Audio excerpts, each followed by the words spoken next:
Missing someone. Missing someone. Missing someone. With all your heart. Missing someone.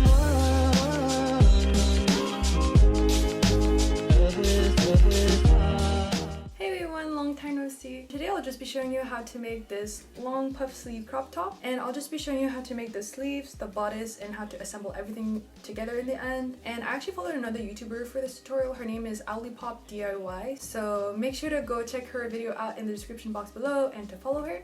But I actually decided to add my own twist to this tutorial. I decided to make my own sandals or slides or whatever you prefer to call them. The reason why I decided to do this is because I still had a ton of leftover fabric, and for this I'll basically be showing you how to make the base, then the support, and the bow. And these sandals are basically going to be a tutorial on how to glue gun the shit out of something, so when you wear them people might think you bought an expensive matching set or something, but no, you just know how to glue gun the shit out of something. But yeah, I know this is a picnic outfit tutorial, but if you look outside, it's currently the middle of winter in Canada. There's like a ton of snow. I made this top back during the summer. I just kept on procrastinating making the sandals. That's why it took so long. And the sandals, I actually use them only for indoors because this is just like a little warning. Glue gun isn't strong enough to like withstand rain or the wear and tear of daily life, in my opinion. So if you want to wear it outdoors, make sure to use like a stronger glue or like a waterproof glue if that exists. But yeah, and since the last time we talked, I don't know if you noticed, but my plants have been dying drastically quick.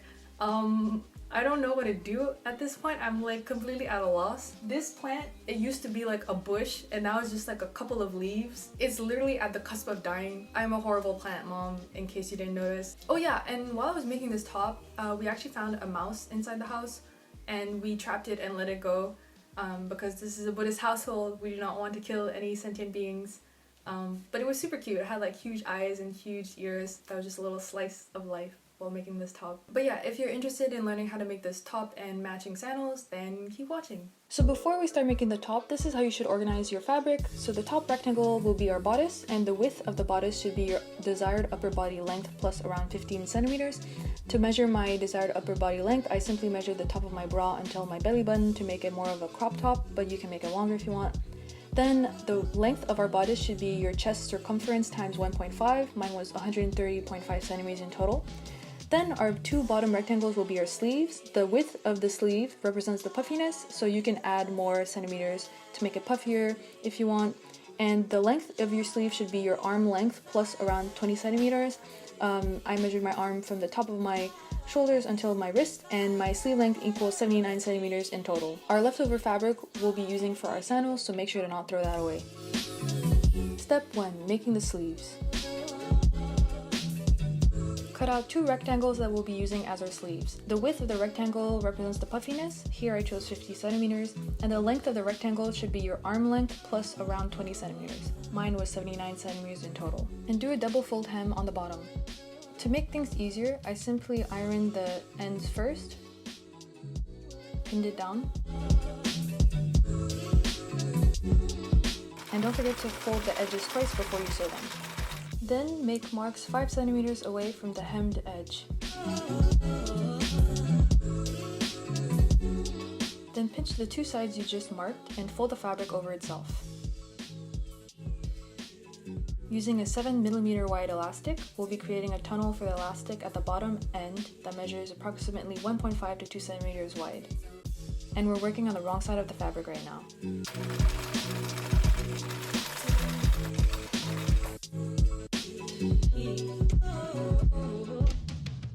Take the rounded edge of your tunnel, lay it flat down, and then sew on the very edge of it in order to make the tunnel look more flat and even. Then, make another mark 5 centimeters away from our initial tunnel.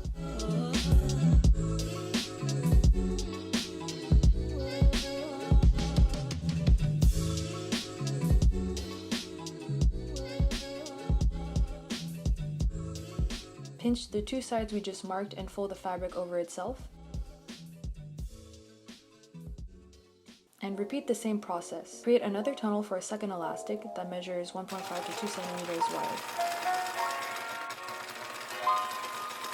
Take the rounded edge, lay it flat down, and sew the edges in order to create a flat look. And this is how it looks like on the wrong side of the fabric. It looked very flat and even, but I didn't like how it looked on the right side of the fabric. There was still a rounded edge, so I ended up just laying it flat down and sewing the very edge of the right side of the tunnels again.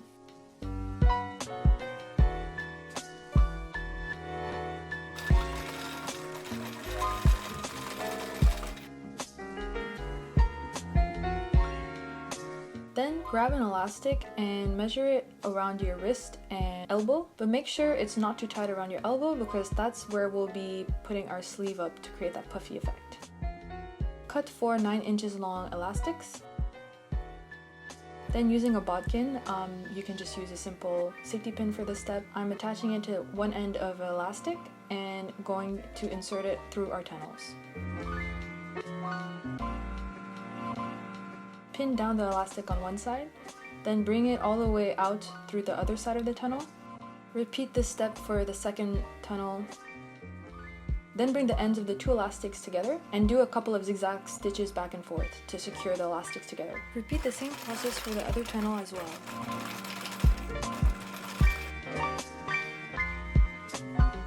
Then cut a triangle that measures 8 centimeters tall and 3 centimeters wide from each top end of the sleeve.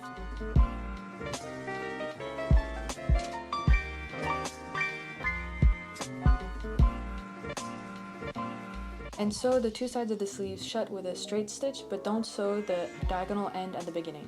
I forgot to mention this, but you should also do a zigzag stitch on the very edge of the sleeve if your fabric frays a lot.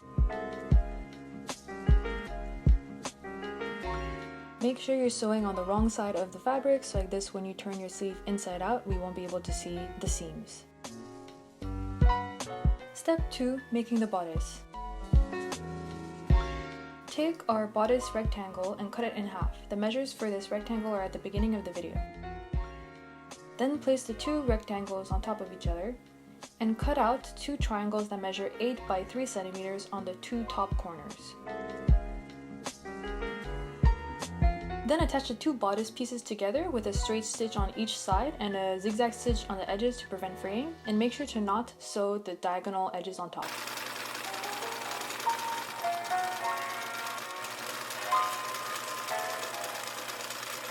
Then do a double fold hem on the top and bottom edges. Step 3, attaching the sleeves and slimming the waist. Kinda looks like I drew meat. Anyways, grab your bodice piece and align the triangle of your sleeve with the triangle of your bodice piece. Make sure the two right sides of each fabric are facing and touching each other. Pin the sleeve and the bodice together and sew a straight stitch parallel to the sides of the triangle, as well as a zigzag stitch on the edges to prevent fraying.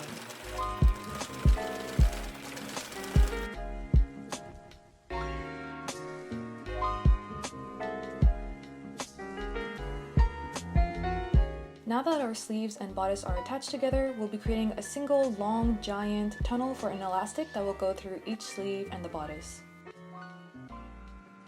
Make a mark 2 centimeters away from the top of our bodice, then another mark the size of our elastic. Then fold the fabric over itself. Pin it down and sew a straight stitch 1.5 to 2 centimeters away from our folded edge, creating another tunnel for an elastic. Constantly sew around the bodice and sleeves, creating one giant long tunnel. Now that we have our tunnel, we're simply going to be repeating the same steps we did for the sleeves. Lay the tunnel flat down, then sew the very edge of the rounded side down. We want to sew just the very tip of the rounded edge down in order to create that flat look. Once you have your tunnel, make a little hole from the inside, but make sure not to pierce the other side of the fabric. And we'll simply be inserting an elastic inside again. To figure out the length of this elastic, it was kind of tricky for me. I did it through multiple trials and errors, but I would suggest not cutting your elastic, simply trying it on a couple of times, and then once you're happy with the length of your elastic, Then you can sew them shut together and cut the excess off. For your reference, my elastic length was around 113 centimeters in total. And I forgot to film this, but once you're happy with your elastic length and you've sewn them shut together, simply close the hole you made in the tunnel by sewing by hand. You can stop at this step if you like, but if you want to make the waist slimmer, try it on yourself and try to figure out where you'd like to place the waist.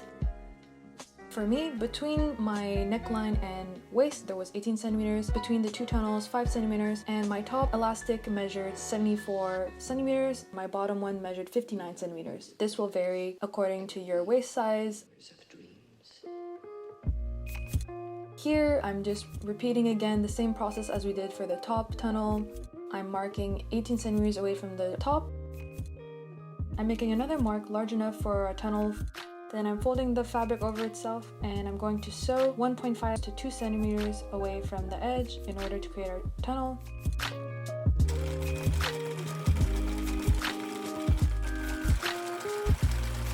Then I'm sewing down our rounded edge in order to create a flat look. Then I'm making another mark 5 centimeters away from our first tunnel. I'm making an additional mark large enough for our elastic.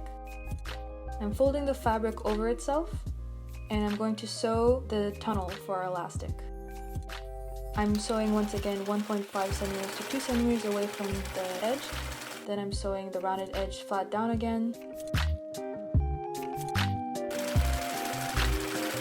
And I'm sewing the rounded edge flat down on the right side of the fabric as well.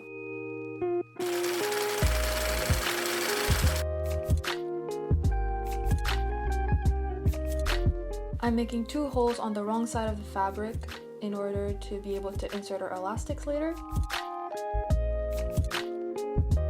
Then I simply inserted the elastics in our tunnels. Pinned them down together, did a couple of zigzag stitches back and forth, secured the elastics together, cut the excess off, and tried to squeeze back in the elastic in the tunnel. And I sewed the tunnel shut by hand. Make sure your sewing can't be seen on the right side of the fabric.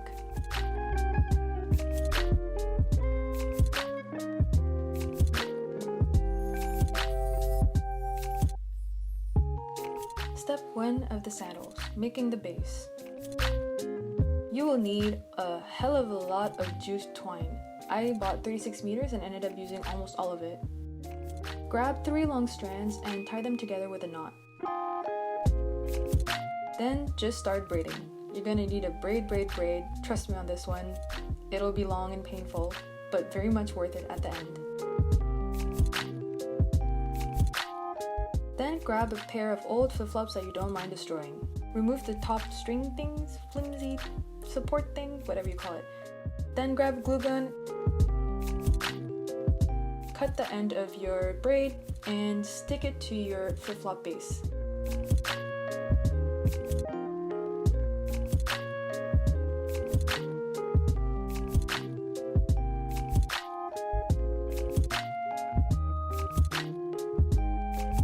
It's okay if you don't have one long braid but instead multiple braids, because you can simply glue the ends down.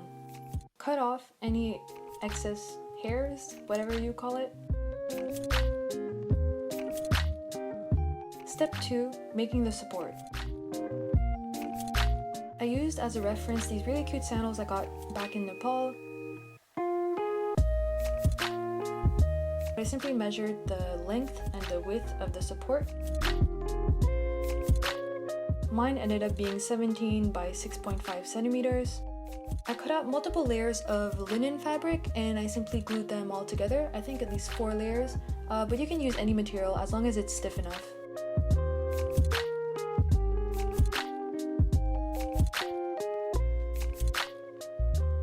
Then cut out a rectangle that measures the width of your support plus 1.5 inch allowance and twice the length of your support plus 1.5 inch allowance. Glue all of the sides to your support.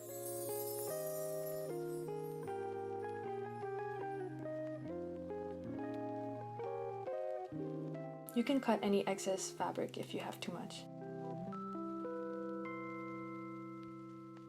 Step 3. Making the bow. You will need 4 ribbons, and for 1 ribbon, you will need 2 trapeze-shaped pieces of fabric that measure 11 centimeters tall and 21 by 27 centimeters long. Sew all the edges together except for one side.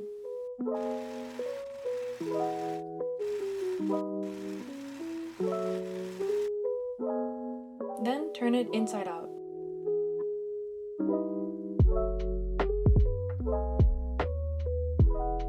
Sew the bottom side shut together. Then mark where you'd like to stick your support on the base of your sandal. Here's my attempt using a strong glue, but it failed. Okay, take 2.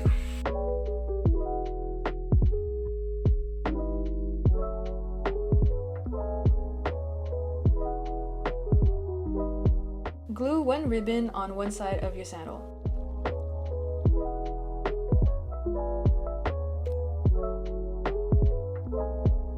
Then glue the second one.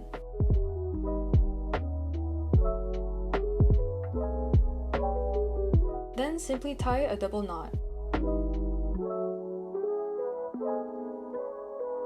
And voila!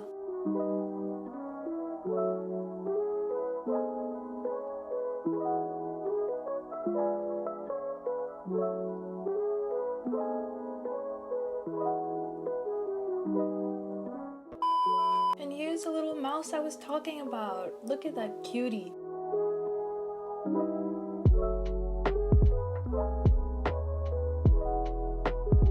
Poor little guy.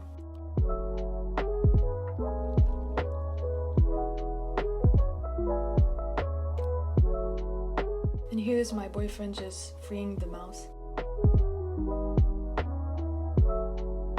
And he's just throwing cheese at it because we felt bad that it couldn't eat the cheese.